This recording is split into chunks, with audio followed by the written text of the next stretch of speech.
मगर शुरुआत कर लेते हैं आलोक राज। आलोक राज, लोकराज। अब ये राज क्या चल रहा है पता नहीं, मगर दनादन ये एक्स पर रिप्लाई देते हैं, जो भी कहा जाता है पूछा जाता है। अभी तो ये स्थिति हो गई थी कि न्यूनतम अंक भी नहीं आ रहे थे आरपीएससी की परीक्षाओं में। अभी ये हालत हो गई कि 4th ग्रेड में कट ऑफ इतना ज्यादा गया है कि लोग कह रहे हैं कि ओएमआर वाला खेल फिर से तो नहीं चल रहा है। आलोक राज कह रहे हैं कि भाई ये परीक्षा तो थी कम पढ़े लिखे लोगों के लिए, मगर इसमें बीटेक, एमटेक, एमए, एमएससी और पीएचडी वाले आ गए तो क्या करें, कट ऑफ तो जाएगा ही। मगर जब संदेह का घेरा बढ़ रहा है तो आलोक राज को क्या करना चाहिए? जो सारे कैटेगरीज में कट ऑफ आए हैं उनके 10-10 ओएमआर सीट को जारी कर देना चाहिए ऑनलाइन, ताकि seizures wife should above suspicion, किसी को संदेह नहीं हो। और कुछ लोगों को मैंने कहा कि ओएमआर अगर दिखा देते हैं तो क्या भ्रम खत्म हो जाएगा? लोगों ने कहा कि अगर उसी ओएमआर पर भरा गया हो तब तो फॉरेंसिक जांच से पता चल जाएगा, मगर ओएमआर बदल गया हो तो पता नहीं चलेगा। अब देखिए, ओएमआर बदलने को लेकर उत्तर प्रदेश में 2019 में मुकदमा दर्ज हुआ था, यहां भी जांच जारी है, मगर अभी तक जो कर्मचारी चयन बोर्ड की परीक्षा है उसमें इस तरह के घोटाले नजर नहीं आ रहे हैं। चूंकि 21.5 लाख लोगों ने परीक्षा दिया था और 54,000 का सिलेक्शन हुआ है, मगर फिर भी सरकार को यह सोचना चाहिए कि 4th ग्रेड की परीक्षा अगर आप ले रहे हैं तो योग्यता ऐसे रखें कि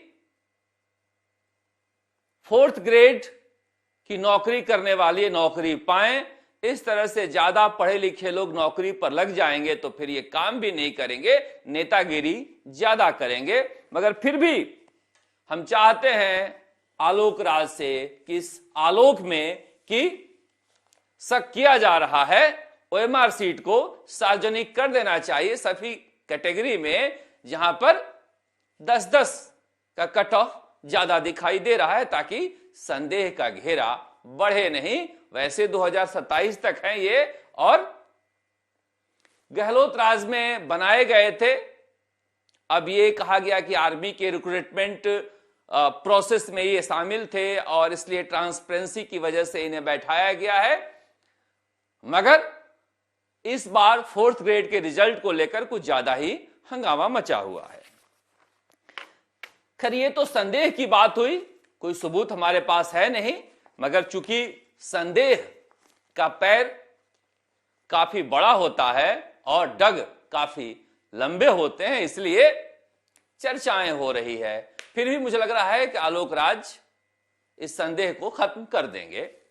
मगर बाबूलाल कटारा, इस तस्वीर को आप देख रहे हैं, आप बाबूलाल कटारा से अभी मिलिए जयपुर सेंट्रल जेल में, आप पहचान नहीं पाइएगा। आदिवासी इलाके के किसी गांव में कोई बुजुर्ग जिस तरह से दाढ़ी बढ़ी हुई, बाल बिखरे हुए एक आदिवासी घर की दहलीज पर बैठा हुआ दिखाई देगा, ठीक उसी तरह से यह व्यक्ति दिखाई दे रहा है जयपुर सेंट्रल जेल में। राजकुमार रोत जब कह रहे हैं कि क्या यही एक आदिवासी राजस्थान लोक सेवा आयोग का भ्रष्टाचार किया था जो इसे सजा मिली है और बाकी मजे में है। आज मैं ये खुलासा करने के लिए दस्तावेज लेके आया हूं।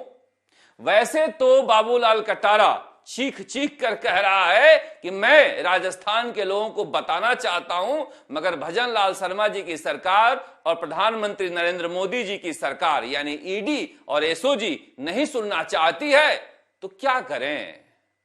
इस खेल में सबका मेल है। पर मुझे लग रहा है कि राजकुमार रोत को यह मांग करनी चाहिए, कोई तो मांग करे। डॉक्टर किरोड़ीलाल मीणा को भी मांग करनी चाहिए, आदिवासी हक में ही सही। क्योंकि इस तस्वीर को आप देख रहे हैं, ये दिनेश खोड़निया है और अभी अभी महेंद्रजीत सिंह मालवीय जो हैं वो कांग्रेस में शामिल हुए हैं और दिनेश खोड़निया इनको लेकर घूम रहे हैं। ये तस्वीर मैं आपको क्यों दिखा रहा हूं, क्योंकि इस तस्वीर को देखिए, कोई हंसता हुआ नूरानी चेहरा देख लीजिए। दिनेश खोड़निया की बात मैं इसलिए कर रहा हूं कि ये हंस रहे हैं और बाबूलाल कटारा रो रहा है। क्या अपराध बराबर का नहीं है? पता नहीं। बाबूलाल कटारा ने सब कुछ बता दिया कि कैसे वो दिनेश खोड़निया के संपर्क में आया और कैसे 1 करोड़ 20 लाख रुपए के बदले ये डील हुई और 40 लाख रुपए में सगवाड़ा में मनोज जैन को दे भी आया। मगर अगले दिन दिनेश खोड़निया ने यह कहा प्रेस कॉन्फ्रेंस करके कि बाबूलाल कटारा को मैं नहीं जानता और बाबूलाल कटारा से हमारा कोई लेना देना नहीं है।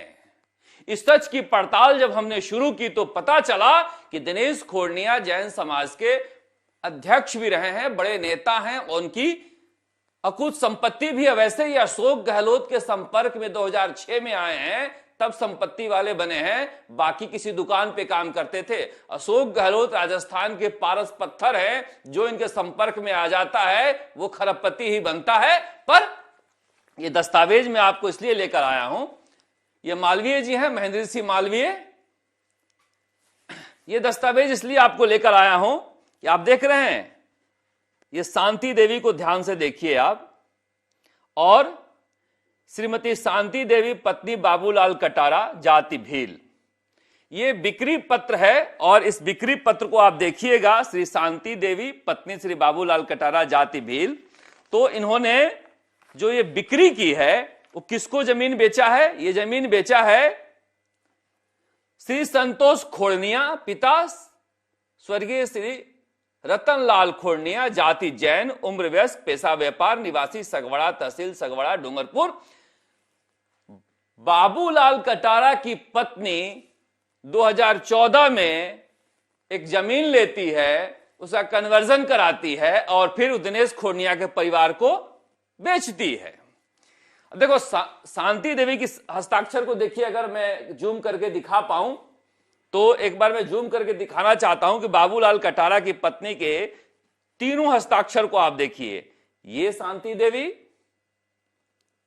ये कैसे लिखती हैं शांति, फिर ये शांति, फिर ये शांति और फिर ये शांति। ऐसा लगता है कि बाबूलाल कटारा की पत्नी जो है वो साइन करने के लिए भी नहीं गई है, कोई और ही साइन किया है। और ये बाबूलाल कटारा की सारी संपत्तियां 2014 में खरीद कौन रहा है? दिनेश खोड़निया का परिवार।